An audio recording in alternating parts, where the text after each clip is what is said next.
አለም ላይ የመጀመሪያው ጥፋት የጠፋው ቲቶሪያል የለም። የሰው ልጅ ተፈጥሮ ቀጥታ ነው የሚኖረው እና መጀመሪያ የተፈጠሩትም አሁን ይሄን ህግ ያመጡት አሉ አይደለም። አሁን ቲቶሪያል ሳይኖር ተወልደው ይሄ እንዲህ ነው እንዲህ ነው ብሎ የሰየሙት ሰዎች አለ አይደለ። ከዛ ላይ እኛ እየነገሩ እኛ ደግሞ የነሱ ተከታይ የምንኖረው እነሱ ሰዎች ናቸው የጠፉት። እነሱ የሚያውቁትን ነገር ነው ይዘው የመጡት ትክክልም ይሁን አይሁን ለእኛ ትክክል አድርገው እስከነገሩና ትክክል እስከመሰለን ድረስ እኛም ትክክል አድርገን ነው የምንሄደው። አሁን ያላችሁበት ማትሪክስ ትክክል አይደለም።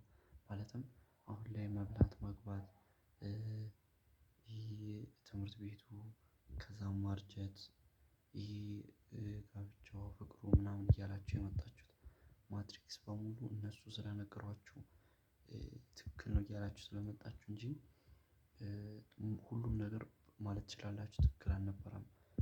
ምንድነው? አለም ላይ በጣም ትልቅ ጥፋት የጠፋው ቲቶሪያል አልነበረም።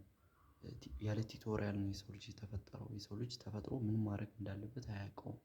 በቃ ተፈጠረ ኖረ ከዛ በኋላ የሚያውቀውን ነገር እያደረገ ትክክልም የሆነውን ያልሆነውን ትክክል ከመሰለው ትክክል እያደረገ ነው የሄደው እንጂ ትክክለኛው ይሄ ነው ተብሎ የተሰየመለትና የተነገረው ነገር የለም። የሰው ልጅ ስለዚህ ይሄ ነው እያለ ነው በግምት ነው እየሄደ እዚህ ድረስ የመጣው ማለት ከዚህ ለልጆቹ ያስረክባል። ልጆቹም ይሄ ሁሉም ሰው እንዲህ ያለው ትክክል ሆኖ ነው ብሎ ሶሳይቲ ውስጥ ይደባለቃል።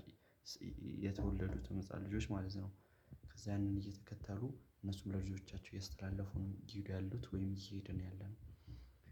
ለምሳሌ ጋብቻውን ቲቶሪያል ላይ የለም የሰው ልጅ ሲፈጠር እንዲያገባ ምናምን ተደርጎ አልተነገረውም። እንዲህ ነው ተብሎም ተወስኖ ተጽፎ የተቀመጠለት ነገር የሰው ልጅ ግን ገምቶ እንዲህ እንዲህ ሊሆን ይችላል በሚል ትክክል ይሆናል ብሎ ነው እያደረገ ያለው። ሌሎቹንም እንደዚህ እያደረገ ነው እየኖረ ያለው እያልኳችሁ ከዛ ጋብቻ ለልጆች ያስተላልፋል። ልጆቹም ያንን ነገር ማድረግ ይጀምራሉ ማለት ነው እንዲህ እንዲህ እያደረገ ነው የሚጀምረው። ስለዚህ በአጭሩ ምን ልላችሁ ነው? አለም አሁን ላይ እያደረጋችሁት ያለው ነገር በሙሉ ትክክል አይደለም።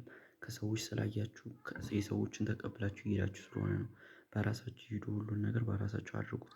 ካልፈለጋችሁ ካልፈቀዳችሁ አታድርጉት። ለምሳሌ እንዳልኳችሁ የሰው ልጅ በመሃል እድሜው አካባቢ ወደ ጋብቻ ይጠጋል። ነገር ግን ያን ነገር ሰዎች ስለሰየሙለት ስለነገሩት ይሄን ነገር አድርግ ስላሉት ከሰው ስላየ ስለተማረው ነው። ባያየው አያውቀውም። ይሄ ነገር በተፈጥሮ የመጣ አይደለም። ይሄን ከዛ ያደርግና ወደ ጋብቻ ምናምን ይገባል ነገሮችን ማድረግ ይጀምራል ማለት ነው። የሶሳይቲውን ተከትሎ እሱም ለልጆች ያስተላልፋል። ይሄ ነገር ጥፋት ነው። ትክክለኛ ነገር ትክክል የሚሆነው ላለው ቦታና አቀማመጥ ብቻ ነው። አሁን ላይ ያለነው ትክክል ይመስላል። ትክክለኛ የሆነው ለአሁን ነው። ለኛ ህይወት አይደለም። አንድ ነገር አሁን ላየነው ትክክለኛ ከሆነ ለሁሌ ትክክለኛ ነው ማለት አይደለም። አንድ ሲደመር አንድ ሁለት ሆኖ ይቆያል። የምትሉት ስህተት ይሆናል እያልኳችሁ ነው። አንድ ሲደመር አንድ ሁለት የሆነው ለአሁኑ ለእኛ ነው በጊዜ ይገደባል። ሁሌ ትክክለኛ ነው ማለት አይደለም። አንድ ሲደመር አንድ ትክክል የሆነው አሁን ላለንበት ነው። ስለዚህ ትክክል እንጂ ትክክለኛ አይደለም። እናንተ ሰዎች የተፈጠራችሁት ያለ ቲቶሪያል ነው። ምን ማድረግ እንዳለባችሁ አታውቁትም። ስለዚህ አሁን ላይ የምታዩት ነገር ትክክለኛ ነው ማለት ለሁሌ አይደለም። መጀመሪያ የተፈጠሩት ሰዎች እንዴት እንደሚማሩ ያለ ቲቶሪያል ነው የተፈጠሩት ልክ እንደናንተ እነሱ የሚያውቁትን ነገር ነው እያዩ ትክክለኛ ነው እያሉ ይዘውት የመጡት እንጂ ትክክለኛ ናቸው ማለት አይደለም። ተቀብለው አትሂድ ሁሉን ነገር በራሳችሁ አድርጉት ወይም በራሳችሁ አመኔታ አድርጉት። አሁን እያያችሁትን ነገር አንድም ነገር ተከትላችሁ እንዳትሄዱ እናንተ በተፈጠራችሁበት ባመናችሁት ብቻ ሂዱ